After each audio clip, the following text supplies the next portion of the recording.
Aduh Tuhan, kenapa sampai begini?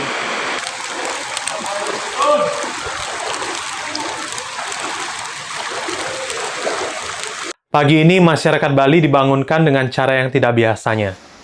Kegelisahan yang memuncak akibat derasnya hujan yang turun semalaman akhirnya membuat beberapa daerah kebanjiran. Bisa dibilang ini merupakan salah satu banjir yang berdampak cukup parah pada lingkungan. Seperti yang terlihat pada video di berbagai media sosial, ada mobil tersangkut, jalanan menjadi jalur sungai dadakan, bahkan ada jalan dan rumah yang roboh akibat derasnya air.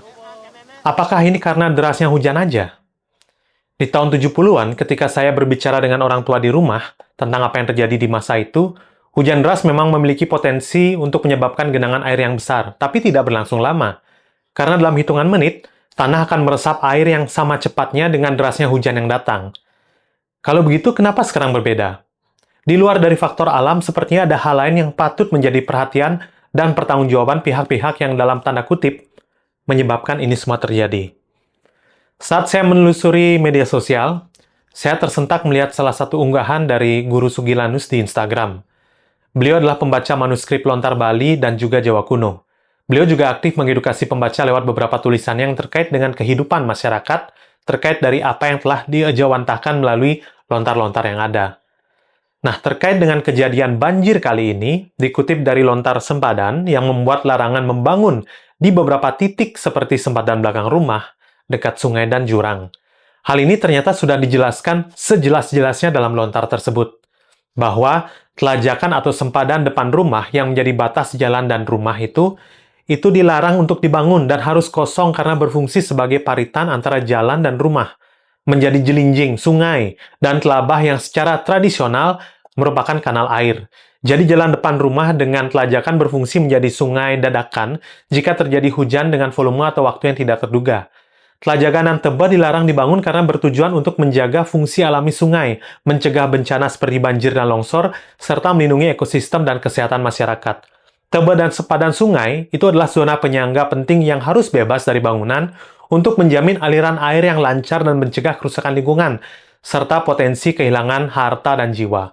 Beliau juga menulis kebencanaan banjir dan korban banjir di Bali hari ini adalah bukti bagaimana perarem telajakan dan tebah ternyata sudah tak berlaku lagi di Bali. Melihat tulisan itu, saya jadi berpikir, sudah sejauh mana Bali tumbuh atas nama pembangunan? Apa yang terjadi pada daya tampung dan daya resap air di Bali pada tahun 70-an yang waktu itu masih bisa menyelamatkan masyarakat di saat hujan besar melanda? Sekarang mari kita melihat faktanya. Dalam satu dekade, Bali telah kehilangan 12.000 hektar sawah. Seperti kita ketahui, tanah sawah akan menyesuaikan dengan kondisi alam. Jika hujan deras, sawah akan tergenang air dan membantu menyusutkan volume air. Hal ini telah terjadi selama berpuluh-puluh tahun.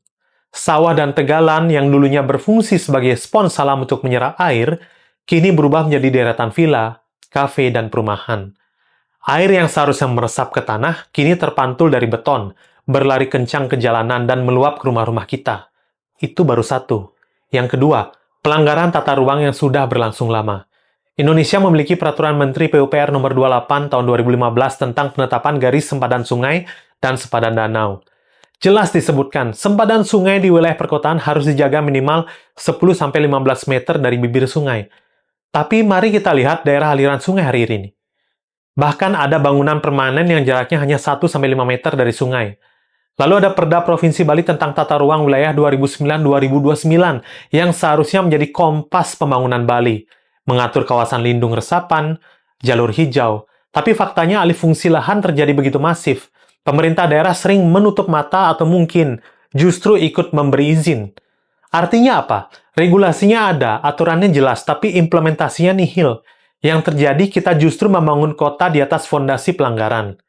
Selanjutnya soal drainase. Kapasitas sebagian besar saluran drainase di Denpasar hanya mampu mengalirkan debit air dengan periode ulang kurang dari 5 tahun. Artinya, jika terjadi hujan lebat yang intensitasnya setara dengan periode ulang di atas 5 tahun, seperti yang terjadi semalaman, saluran tersebut pasti akan meluap. Selain itu, banyak saluran drainase mengalami pendangkalan akibat endapan lumpur dan sedimentasi.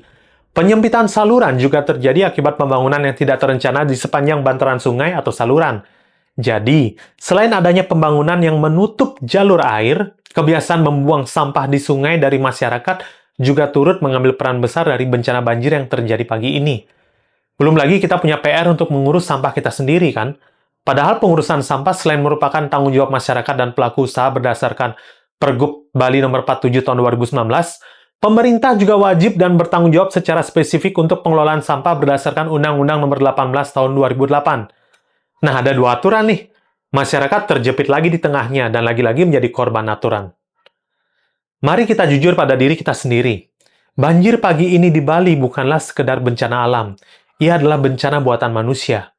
Kita yang mengizinkan sawah jadi villa, kita yang biarkan sungai dijadikan halaman belakang rumah, kita yang tutup mata ketika aturan itu dilanggar. Dan pemerintah, alih-alih bertindak tegas, mereka kerap menjadikan regulasi sekedar hiasan saja, sambil memberi karpet merah bagi investor.